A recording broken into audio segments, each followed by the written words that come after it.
Okay. All right.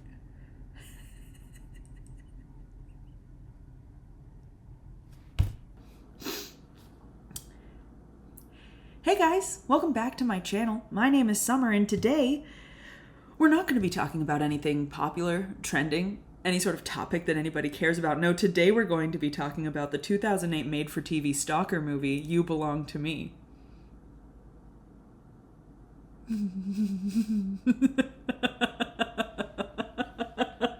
Because I saw it recently and it made me laugh really hard. So let's get into it. Now, please understand that this is not going to be a review or a critique. There is no merit or educational quality to this video. I'm just telling you about this thing that I saw that made me just really happy, and it just was so fun. So we're just gonna have fun together. Imagine me and you. I do. I think about it day and night. It's only right to think about. So imagine it's just me and you. Maybe we're sitting in a coffee shop and I just told you, hey, I watched a crazy movie last night. That's what's happening here. You and I, we're being buddies. I'm telling you something that you had no idea that you were interested in hearing about, but you are. You are interested in hearing about it, and you're gonna have a nice time. Okay, let's go. So before I get into the actual synopsis of the story and tell you what happened and tell you what I saw and what I experienced, I'm gonna instead tell you what I predicted the movie would be about after watching roughly 21 minutes of the film. So, 21 minutes into watching You Belong to Me, I made this prediction. I'm going to read it exactly, and some of these things won't make sense yet because I haven't introduced any of the characters to you, but I want you to know that this is where I thought the movie was going, and it went somewhere else. Our Irish brother here got hired at the company and was immediately smitten by our lovely leading lady, only to discover, darn it all, that she was married. But to a dedicated man with a lot of skills and talents, that shouldn't be an issue. However, he discovers another thorn, the terrible ex-husband. So begins his slow plot to rescue and save his beloved from her happy marriage, first by killing her ex-husband, then by taking out her new husband, and threatening to hurt her child unless she agrees to be a happy family with him. If we are lucky, this will tie in with his dead mother somehow. I don't know if that in any way sets the stage, but that is where, after 21 minutes of the movie, my mind thought the story was going. Some of the elements I guessed were there, and we'll get into that, but the spirit, the spirit of the story was such a departure that I don't know if I've ever been more delighted as something unfolded on the screen before me. I do consider myself somewhat of a connoisseur of the made-for-TV Stalker movie. Particularly, I find myself expert more in the line of Lifetime made-for-TV Stalker movies. They are something I have enjoyed since I was a child. There's just something about them. They have no pretense. They're not trying to break the mold. They're not trying to reinvent the wheel. They are trying to ask one simple question. And the question is, wouldn't it be spooky if a dude was a little freak? And boy, do they answer it. I have seen many made-for-TV Stalker movies, and yet it's never enough. If you set a feast before me of the world's finest film, then I will dine upon them. I will satiate my hunger on high art. But if you take me to the dumpster and you pull out a box of sealed M&M cookies from the grocery store bakery, somehow you rip it out of a raccoon's hands, that is what a good made-for-TV Stalker movie is. It's a 3-day-old M&M cookie in a sealed box from the supermarket, still good in the trash can. You just have to fight through everything your brain tells you is good about a movie so that you can enjoy it for what it is. Just garbage. If you cannot understand the sheer joy that comes from watching something so terrible, so stupid, then really, have you even lived? Have you even lived? You know, I have several streaming things, but you turn on your TV and it's like, what if you want to watch these on any of these other services? We have all these movies, and I saw this one, and it was called You Belong to Me. Expert as I am in spotting treasures of this nature, I said, I could watch a stupid Stalker movie right now, and I clicked play. Now see, maybe I should have been tipped off that this wasn't going to be my standard Stalker movie fare when the opening credits said that the movie was in association with Power.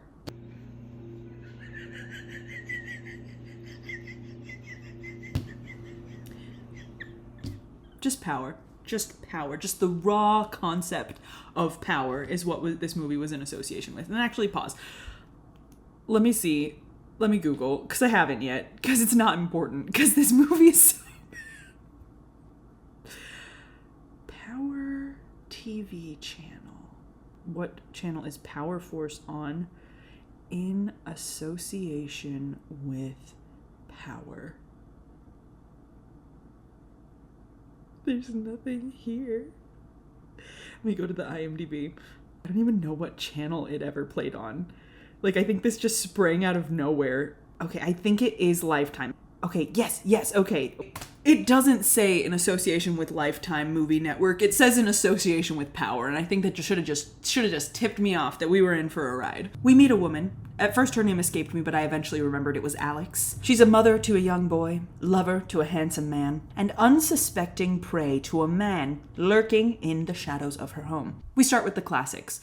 You know, long lingering shots of the guy's sneaky black sneakers in the grass. We get camera shutter sounds with like interspersed black and white stills of the girl as she's like standing in front of her window and closing her curtains. And of course there's, you know, shots of his silhouette sharp against the shadow of the leaves and the foliage. But one thing that I really found delightful about that was there came a moment when he was about to like stand from his hiding spot in the trees to move on to his next nefarious step. But as he let go, as he like stood and tried to emerge, you could clearly see that he'd been like holding down a full sapling to like block, to like add some leaves to where he was, because as he like lets go, you just see the sapling like go back. It's not good enough for me to just hide in the bushes in the dark. I have to bring the trees down to where I am, is how I imagine his brain going. Anyway, our heroine, sleeping in her bed, hears a noise. She gets up and she goes to check on her son. And her son's fine, nobody's there. But when she turns, a giant teddy bear that was not there when she tucked him in is like slowly rocking in the rocking chair. So cops are immediately called. There's suspense, there's intrigue, and she knows who it had to be.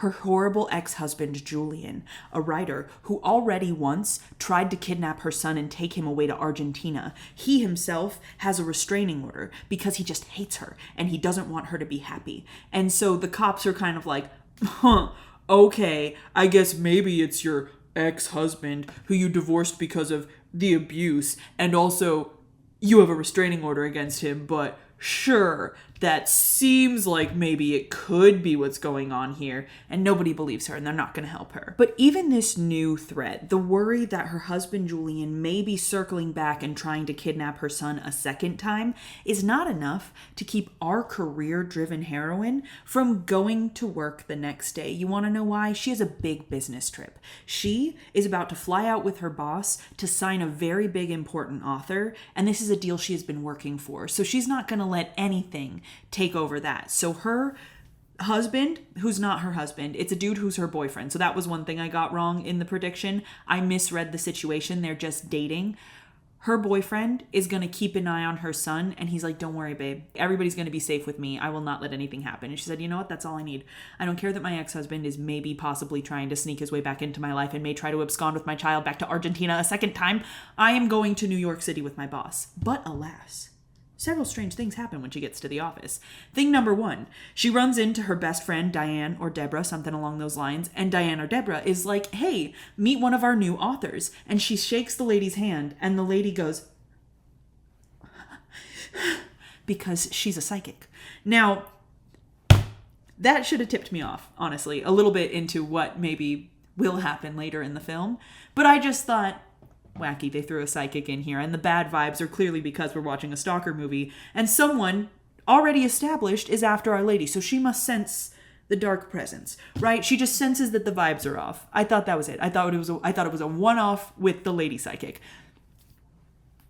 We'll get back to We'll circle back to that. So we get some establishing shots of what Alex's life is like at work. She's chatting with Diane/Deborah. She's prepping for the meeting. Diane/Deborah really wants to go on a date with the cute new guy, Michael, who's kind of shy and a little weird. And she's like, I don't know. I think he's nice. Do you think he'd like me? And Alex is like, yeah, I guess. Sorry, I've just got so much on my mind. Julian and my big business trip. I just have to go. I'm carting my suitcase through the halls. But tragedy strikes when she goes into her boss's office. They're supposed to be on their way to the trip now as we speak, and he is laid out upon his couch, feeling very icky-sicky in his tummy. He doesn't feel good. He feels like he wants to throw up. And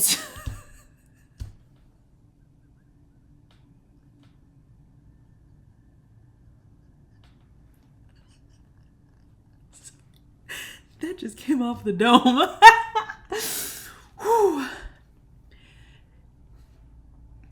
And she's like, Shep, I think her boss's name is Shep. She's like, Shep, I have been working towards this. We can't just cancel this meeting. She's going to be a huge grab for like a huge win for our office. And he's like, listen, I can't do it.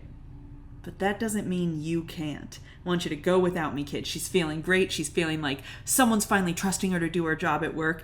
And then he's like, but I'm going to need you to take the new shy guy, Michael, with you. And she's like, dang it, this is just a man's world and I'm a woman in it, so I guess I have to take a dude who's less experienced than me onto my business trip.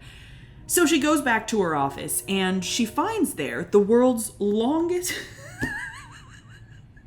she finds there the world's longest bouquet of flowers. I'm talking, it's like, it's, if she were to hold it like a baby...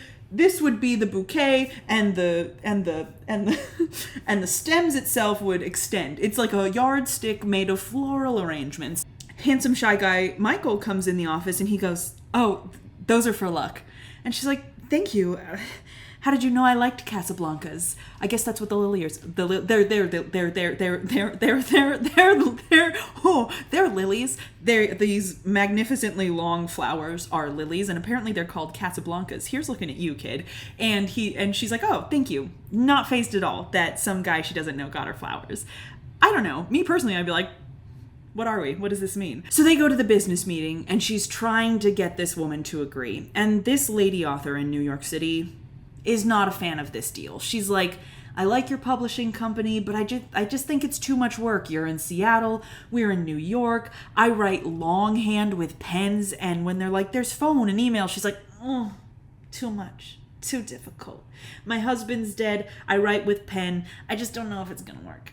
And then handsome shy guy Michael is like, well, what if I just started quoting the poetry of Browning to you? What if I just started quoting poetry from the poet that you said was your husband's favorite?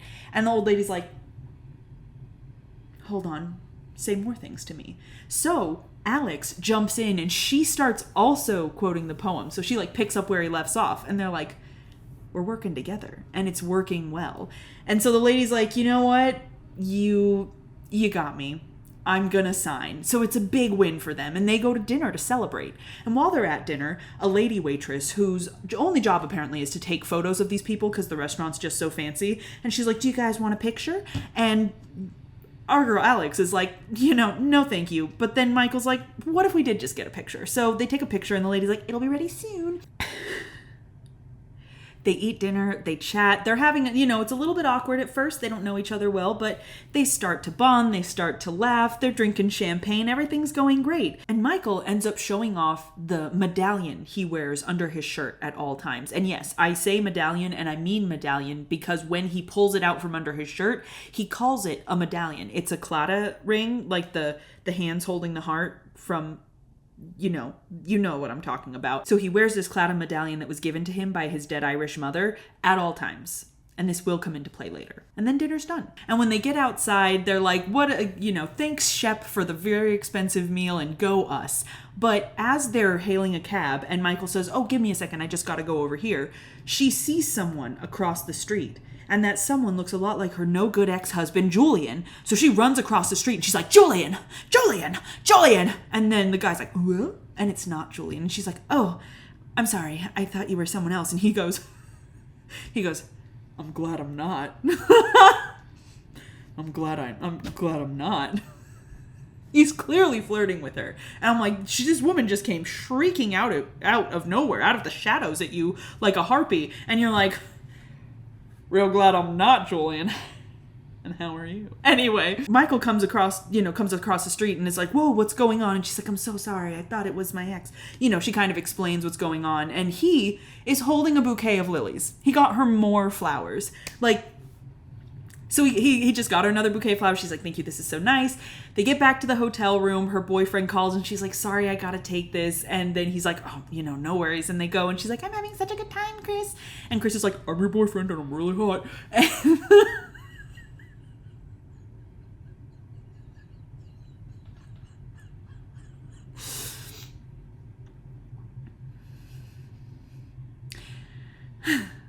so anyway, they go home. We move to the next day. And one thing I really like about this character is that she's a self-care queen. She has boundaries and she respects herself and she knows her own needs and what she needs to do to keep herself healthy and well. And I say this because she gets driven back home. We find out that he did as she requested, changed the locks, and now the live-in nanny, because apparently she has a live-in nanny, and the nanny in question is like such an unnecessary character. Like, they just have this nanny there for really no reason. Like, you could take the nanny out and it would not change the story at all. Actually, you could probably take the son out and it would also not change the story at all. The son and the nanny are really just sort of, except for the whole Julian trying to kidnap them to Argentina. Just kidding. The son has to stay for the sake of the story. The nanny can go. And the fact the woman they cast as the nanny is a very, very youthful looking woman. Now, her son doesn't really seem young enough to need a live-in nanny. He looks like he's probably 9, 10. At the max, he's 11, but he's between 9 to 11 years old. So he's fully got all his little brains working, and you wouldn't trust him alone in a kitchen, I don't think, but you could probably not, I think you could probably get away with not having a live-in nanny. You just, anyway, I've harped on live-in nanny long enough. The thing about the live-in nanny, though, that I cannot let go is the fact that she looks like she could be the teenage sister of the son. Like, maybe if the son is 10, she's maybe 16 to 17. But instead of having the mom be, the mother of a 17-year-old child and a 10-year-old, they instead have her as the live-in nanny. So it's a dynamic I do not understand. And every time she came on the screen, I was puzzled. And I've spent my whole life talking about this live-in nanny now, and I have to let it go. She's just part of the story. But anyway, she's sitting on the porch and she's like, the locks are changed. I can't get in. I thought you let me go. And she's like, oh no, I haven't let you go. So sorry. It's Julian. And she's like, Julian? And she's like, yes, Julian. We think he's back. And she's like, oh, I'm so sorry. That's the live-in nanny who said that. Anyway, Chris, the handsome boyfriend, says, I'll see you tonight. And she goes, nope, this is recovery night. Hair, skin, nails, all the things I've been avoiding. And you know what? Snaps to you, my self-care queen. Take care of give yourself a treat. You went on a business trip. Your ex-husband might be coming back for you. And there we go. And we never see the self-care, though, because the reason this line was said was for the sole purpose of Chris responding with, well, my Corvette thanks you, because he's building a Corvette in his garage. So we cut to later that night. Chris is in his garage working on his Corvette. He's under the car. He's, doing tool things. And all of a sudden, what do we see? Sneaky black sneakers walking through the garage. Here's where I said, Chris is about to get crushed by his car. That's the only thing that's going to happen here. And I'm thinking, my prediction is coming correct. Julian, they keep tossing out Julian's name, but I don't trust for a second that he's even part of this. I think Julian's out of the picture entirely. Now we've got this looming threat of sneaky black sneakers while this man is vulnerable under a Corvette that he's building by hand. Everything is progressing exactly as I thought it was. So when the guy grabs the little whatever it is, lifts the car up, crank. What is that thing called? Jack. He grabs the mechanism that is going to make the car fall down, and he grabs the Anyway, he grabs the, like, handle that's going, when he goes like this, it's going to make the car fall down, go bad, go hurt, boom. And Chris, working on the car, sees the sneakers out of the corner. He's like, who is that? Who's there? Ooh. Car on his chest, and he's clearly going to die. But we do see his hand fall delicately on a wrench. We cut to the next morning. Alex is getting ready to go to work. She's trying to call Chris, but no response. She's a little worried, but figures it's going to be fine. And she goes into her office as normal, and there is a beautifully wrapped box on her desk. And she's like, oh, what is this? She opens up this beautiful red box with a gorgeous silk bow, and inside of the box is a lovely edition of the Poetry of the Brownings. And Michael pops his head in, and he's like, hey, gesture of friendship. I found this in a used bookstore, and I was like, she's gotta have this. And she is not fazed. Right over her head again. She just doesn't seem to mind, and she's like, thank you so much, we should go to lunch. But they do not go to lunch, because the moment Michael shuffles his way out of her office, she gets a phone call from her boyfriend's job, and they're like, hey, boyfriend no-show? Where go? Court. Because he's a lawyer. He was her divorce lawyer, actually, which is a little scandalous, I feel. But anyway, she's like, I'll go check. So she has a key to his aggressively Japanese-themed apartment. And there is a clip that I will show you later, and I will cut out this part if I don't end up using the clip. But anyway, she goes to his apartment, and she hears loud music, and she's like, Chris! And he's not responding or anything. She turns off the music, and she starts hearing a clunk, clunk, clunk sound. The sound of a wrench being hit against a toolbox, because he is alive and he's awake, and there is one name on his lips: Julian. Pandemonium.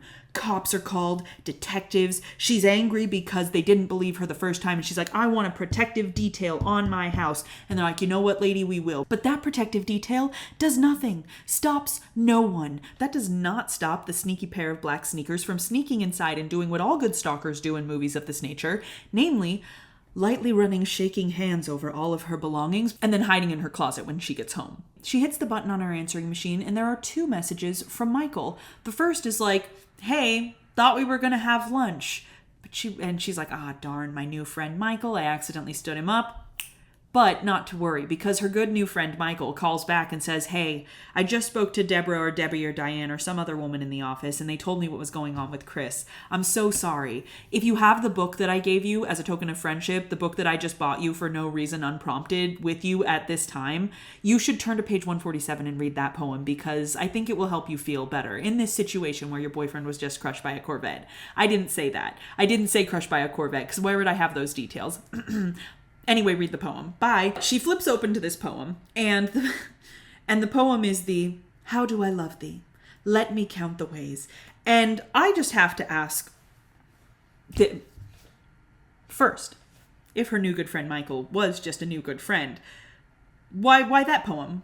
That's not an appropriate poem for someone whose boyfriend was just crushed by a Corvette. In that, you need a poem about strength or perseverance or resilience under pressure and how to stay with your beloved for the long haul.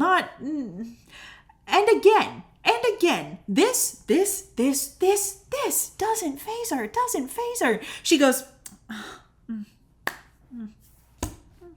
and sets the book down. Now, she may not be keeping track, but I'm keeping track. And at this point, we have had, from this man, we've known for maybe 2 days, maybe in the office for a week, but interacting wise, we've known for 2 days. He has given her not 1, but 2 bouquets of lilies. He has bought her a beautiful book of poetry, and then he's left her several messages on her home phone. One of which is like, hey, if you're not busy and you're feeling a little, nostalgic, why don't you go ahead and read one of the world's most iconic love poems? I'm sure it's going to make you feel better as your husband-to-be, potentially boyfriend lover, is almost healing from his crushed-to-death wounds. I am clocking it, even though she does not seem to be clocking it. And then, because of course, remember, all this is happening while he, whoever he is, Julian maybe, who could it possibly be in her closet, is in her closet. And so when she goes to sleep, there's like the closet door opens and we get the first person camera of her from somebody watching her, and we're like, oh no, he's in her home. And It is not until the next morning when she walks into the office building and Michael runs up and is like, hey, how are you doing? You want to get lunch instead today since we weren't able to? We could do a picnic. He proposes a picnic. Her boyfriend was just crushed by his handmade Corvette and he's proposing a picnic? Preposterous.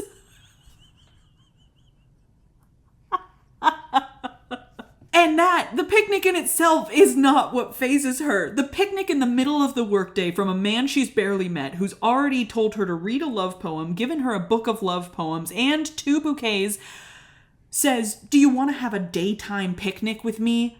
And she's like, oh, I'm so sorry. I don't have lunch open. She can't do lunch that day because she's picking up Chris from the hospital. And then he goes, oh, I thought you did have lunch open. And she was like, you looked at my schedule? What could this mean? That was it. The brief mention that he kind of had seen her schedule at work, and she seems to be like a high influence employee in this company, and I have reason to suspect, just simply from the nature of, Microsoft Teams calendars, that you can more often than not see what other people in your office are doing at given times so that you can reach out to them at the appropriate time. Now, keep in mind, this movie was made in 2008, and the prevalence of Microsoft Teams and calendars of that nature may not have been as prevalent, but I'm sure that it's not the weirdest thing in the world for someone in an office to know what someone's day looks like in an office in case they want to schedule an appropriate meeting.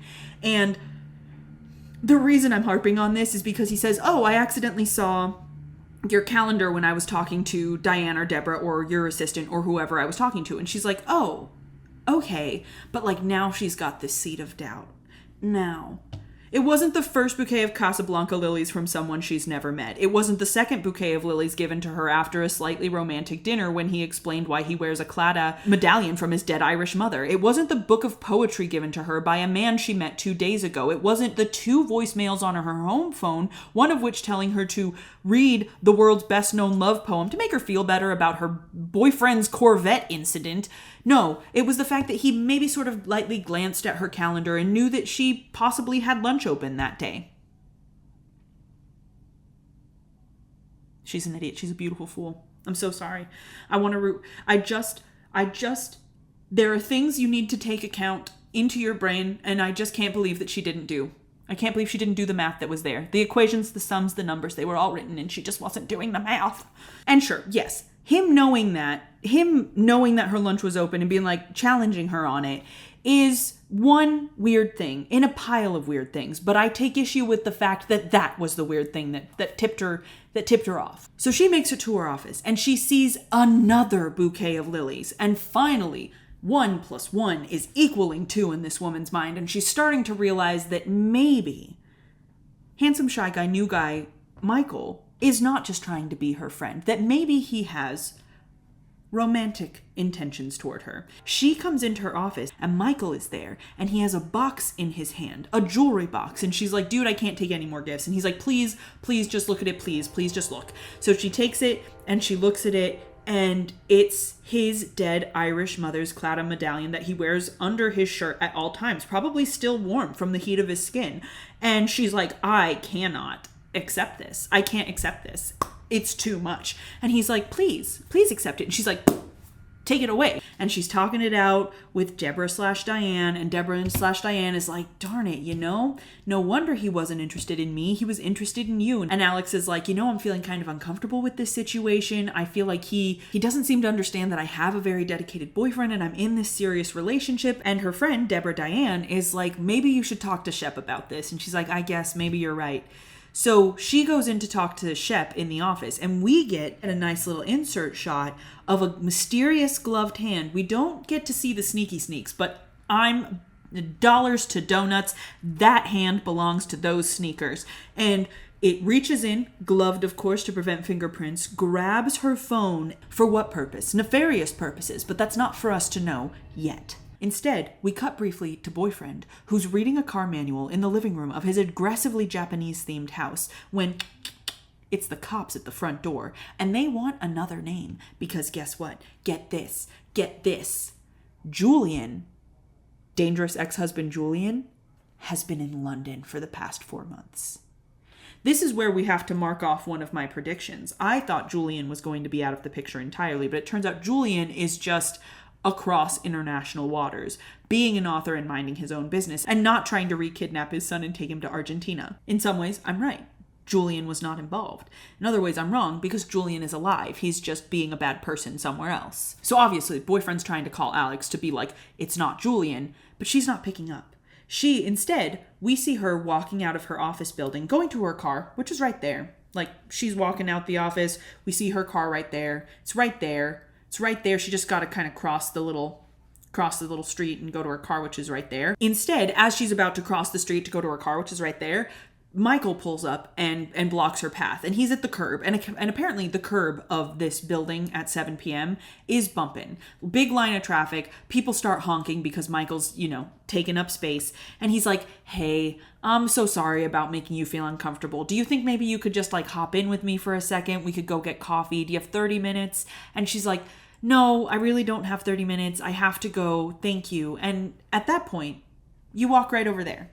You walk right over there to where your car is, right there. And you just walk past his car and you just go over there to where your car is.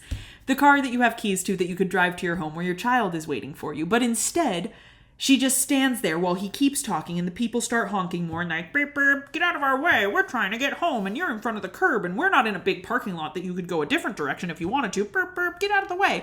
This is making her so awkward. She's feeling so bad. And Michael's like, come on, please. Can you just come? Just come. A little bit of coffee with me. Just a little bit of coffee with me. And then he's like, come on. And he opens his car door and he says, why don't you get inside before that guy runs us both over? And this is enough to persuade her to get into this man's car.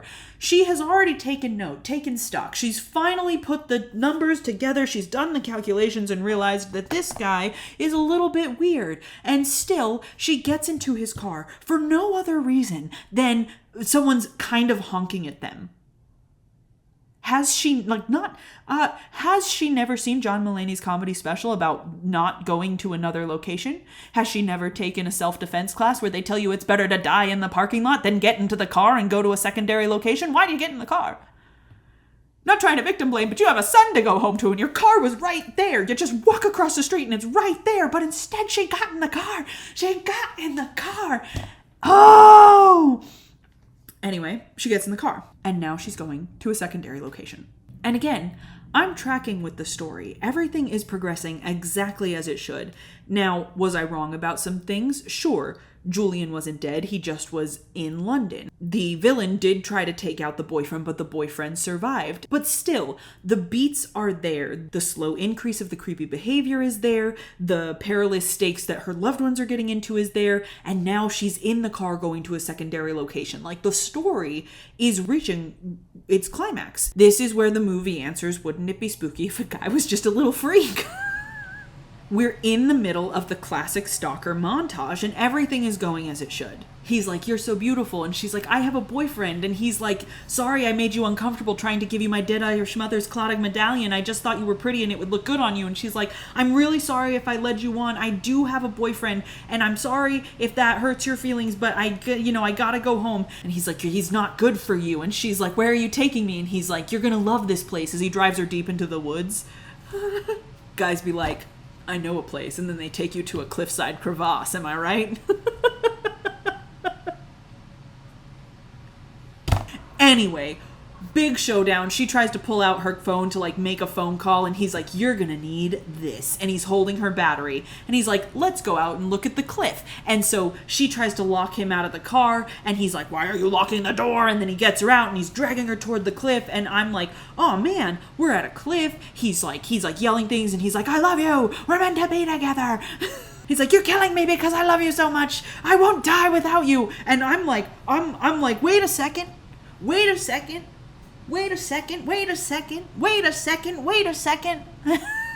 what I keep saying. I'm like, hold on. We've taken a turn. We were in classic Stalker montage, but why are we suddenly talking about not letting her die without him? Where is this talk of death coming from? Why is he dragging her closer to the cliff? These are the questions I'm asking. And it's then that I realize the movie has 45 minutes left. In the skirmish, she rips off his dead Irish mother's claddagh medallion, and then he topples over a cliff. 45 minutes. We have 45 minutes left when the Stalker, in the Stalker movie, falls over the edge of a cliff. And I began to realize we were watching a very different movie than I'd been expecting. We were in new territory. We were going ghost. That's right.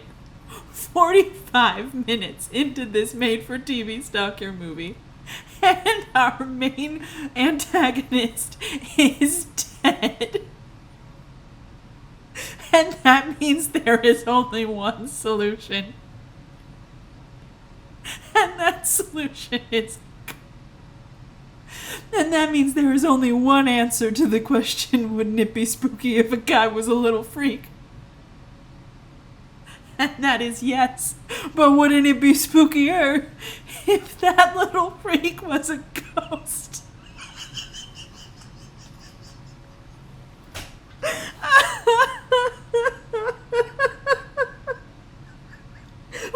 It's a ghost stalker movie.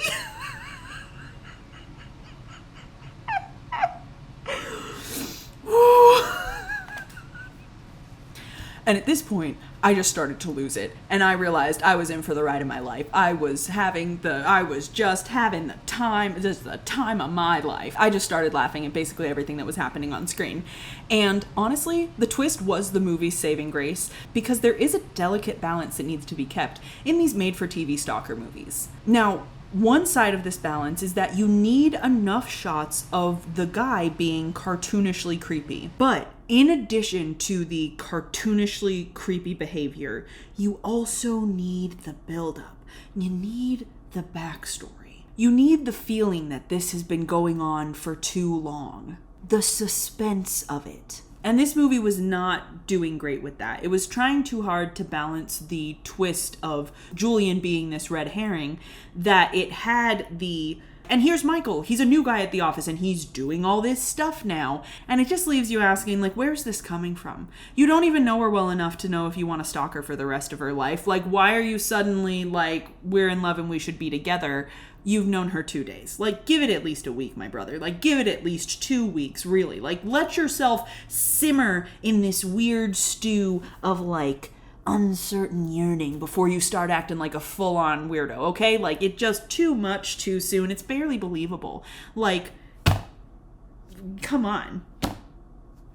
Is it all just about looks? Garbage. Like, 2 bouquets and a book 1 day into knowing her, way too much. Like, there's just no reason for that, even if a man's insane. It's fate. But, like, did you even have time to pine? To yearn? To grow bitter over her constant rejections of you, only to lie to yourself and say this next time it's gonna be different? No! But as his fingers slipped from the cliff's edge, his name slipping past her lips one last time, and his dead Irish mother's claddagh medallion dangled from a stone overlooking the sea, I realized this movie didn't have time to let us sit in the weirdness. Because he was becoming a ghost. Hold on, let me see if I can see. Can you see this? Where it says also known as, wait, right there. Also, it's also known as grave obsession. We cut to the hospital. She's got like dirt on her face, and she's wrapped in a blanket, and the cops are like, we can't find his body, but we did find thousands of pictures of you at this guy's house. And she's like, oh, this sucks. And she's like, tell me when you find his body, because I'm worried he's going to keep coming after me until I know for sure he's dead. And weird stuff starts happening, and she thinks he's got to still be alive because she gets this strangely distorted phone call of a man quoting poetry to her. She's like, what is this?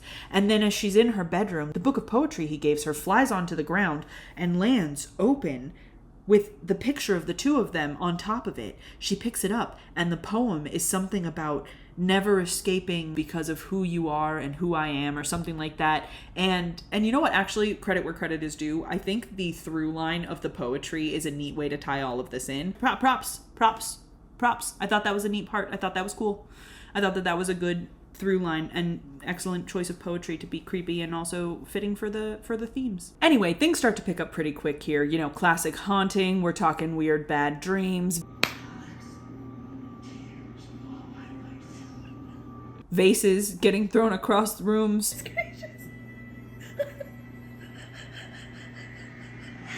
And this guy's now like exclusively haunting people's mirrors. And because of this, Deborah Diane decides to take Alex to touch base with their new psychic author. And the lady's like, I knew it all along from the very beginning, from the moment I touched your hand, that something like this was going to happen. And she tells her, after being like spooked in the house, that she needs to get something of Michael's to use to cast him out. And Alex decides that the best way to do this is to find Michael's last living relative and go talk to her about her nephew. And she's like, I'm so sorry my nephew was such a little weirdo. I'm so sorry that he's doing this stuff. Here's all of his backstory and all of his secrets. And remember how way back at the beginning I said if we were lucky it would tie in with his mother?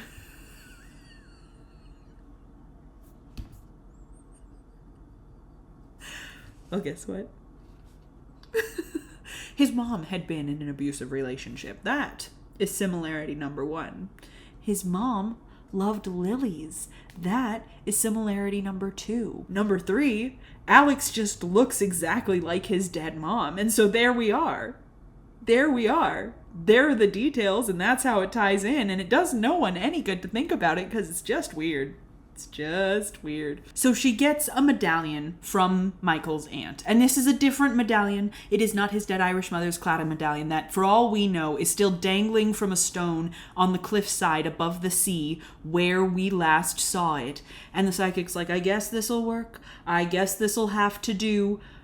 The other one would be better, but why don't you go ahead and take this ancient writing that's written on this scroll. You're going to tape a picture to it, which we have a picture of him from with the waitress from the beginning. And as this woman handed the scroll to Alex, I took a step back and I asked myself, how did we get here? How did we get to ancient text on withered scrolls in my good made-for-TV Lifetime Stalker movie? It's because this was in association with power, isn't it? That's why.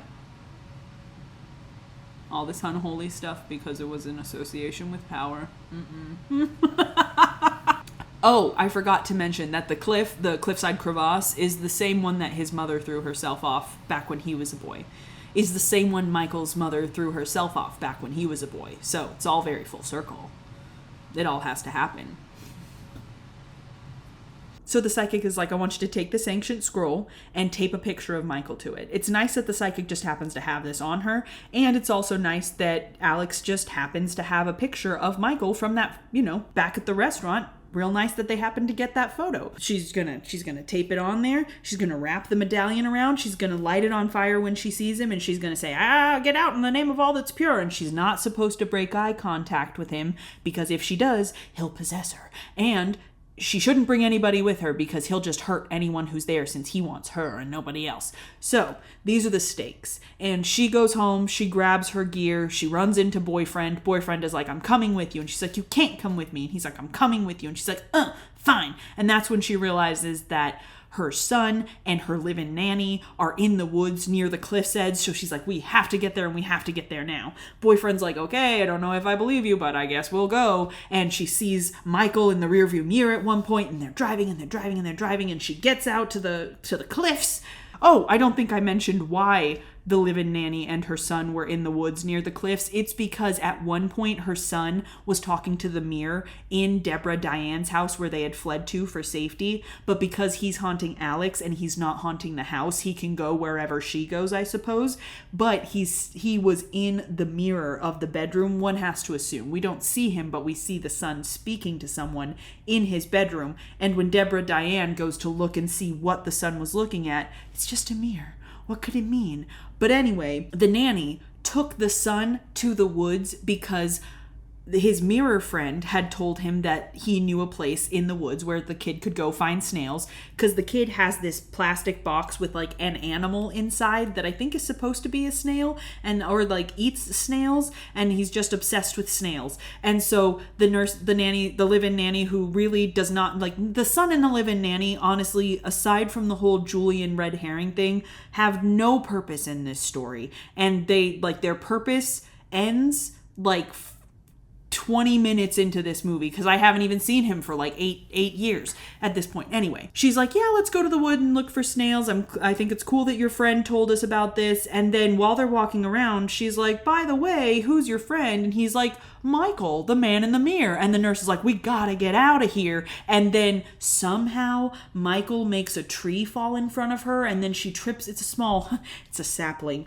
the very same kind that you can use to hide yourself in the foliage. But anyway, makes it fall over. She trips, she hits her head, she passes out. Then we cut to them in the car, careening down the highway back to the cliffside crevasse, where she sees Michael in the rearview mirror. She's like, we have to go. And boyfriend's like, I think you're going crazy. And she's like, I'm not crazy. You have to believe me. They get there, and she wraps the little thing. She's got her little stuff, and there's Michael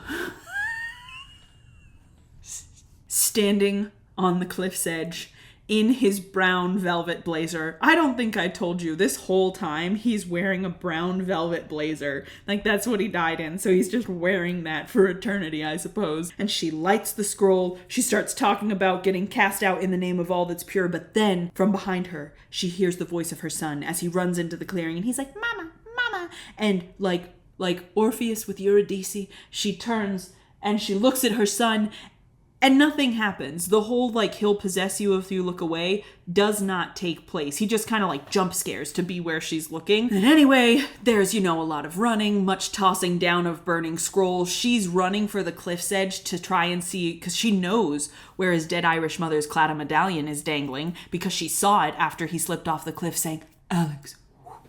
And so she goes, she goes, and she grabs his dead Irish mother's claddagh medallion, and she takes it, and she throws it at him.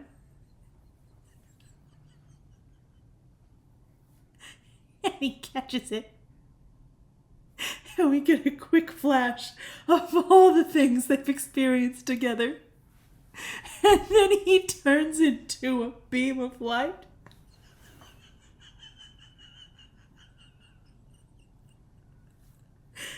And he's gone.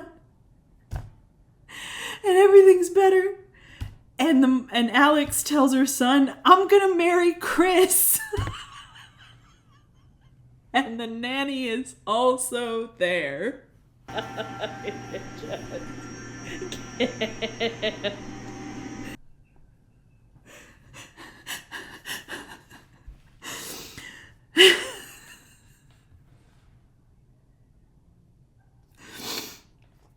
And that's it.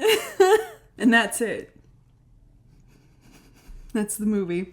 And I feel like I had to tell you this story because I don't know if you have access to the Vizio watch-free streaming that it's available on. Though I also think it might be available on Prime because I definitely am going to make my friends watch this with me at some point.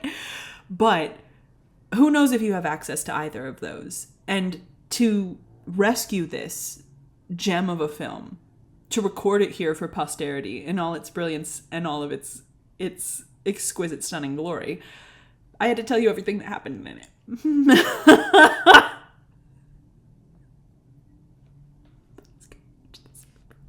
Please go watch this movie if you can. It's so funny. Oh, hey, editing summer here from a different day. Actually, not quite editing summer. Little bit of a lie there. I forgot to film this part, so I'm filming it later on, and for some reason, it's 1 a.m. and I cannot seem to bring myself to just go to sleep and think about this tomorrow. I have to film it now. I have to. So, couple things I wanted to mention. At the beginning of this year, I had said, hey, when I make these YouTube videos, one thing I'm going to do is at the end of each one, I'm going to do a little update about how my book is going. And then I didn't do that for like the last 3 videos. So So I need to actually stick to my word. I need to stick to my word and be a woman of her word and go into that a little bit. But basically, here's the haps. Here's what's happening. I wasn't writing my book. And that's why I wasn't actually giving you any updates. And the reason I wasn't writing it is because I'd come to a standstill. See, I'd been working on draft 3 for probably like 8 months, 9 months maybe, long enough to gestate a child, but the baby from my brain was not being born. And the reason was that there was something intrinsically wrong with chapters 1 and 2. I would go through chapters 1 and 2 and I'd get all the way down to chapter 3 and I'd be like, fantastic, I'm finally moving forward in the story. And then I'd be like, I can't. I have to go back. I have to go back and I have to work on chapters 1 and 2 again. So I'd go back and I'd retry something different with chapter 1 and 2. I'd carve some more stuff away. I'd work on a little bit different. And then I would be like, okay, perfect. Now I'm getting to chapter 4. And I'd be halfway through chapter 4 and I'd be like, I can't. There's something wrong with chapters 1 and 2. I have to go back. And I did that several times. And that is how I've been spending all my time. And I finally just like dwindled down to a point where I was like, am I even going to ever finish this book? Am I a garbage writer? Is everything stupid and am I bad at everything I put my hands to? But then I was like, I think I saw some little bit of writing advice where a person was like, I write a first draft and then I scrap every single thing and I just rewrite the first draft again. And I was like, that's bonkers. That's a bonkers thing to say. But the reason the person said that they did that was because they know the story at that point and they can just write it better. And I was like, there is potentially something to that. So I decided to just rewrite chapters 1 and 2 from scratch. Just start from the beginning and just rewrite what I'd written. And it actually has been going so well. As I started rewriting it, I started recognizing good places where there could be chapter breaks. And I started realizing that some of the plot points that I really liked weren't in the best spot to make them effective. But I finally figured out a way to reorganize some of those big, exciting plot moments that I wanted to utilize in a way that made the story move and made there be more like dynamic action. And so now it doesn't feel like she went there and looked at something and she went there and looked at something. It feels like the things that she's seeing and discovering and uncovering as she like goes through this giant mysterious house, the things she's uncovering are things that actually move the story along now, especially in the way that I've reworded it. And so by the time I got to the end of what had originally been chapters 1 and 2, I'd split it into about 5 new chapters. And so now I am on what was chapter 5, but is technically now like chapter 9. And it's just everything is flowing so much smoother and I'm so excited, and I'm actually in the parts of the book that made me most excited, and like we're getting into some of the big twists, and I don't know, I'm just having a blast, and it's just been great, and I'm really tired now. Mitzi, come here. Why don't you come up here? Come up. Come on up, baby. Anyway, that's all. That's my update. Bye-bye. Mitt? Anyway, this was very stupid, but if you liked that, go ahead and like and subscribe or whatever. Do whatever you want. Do whatever you want. Have a good rest of your day. Bye.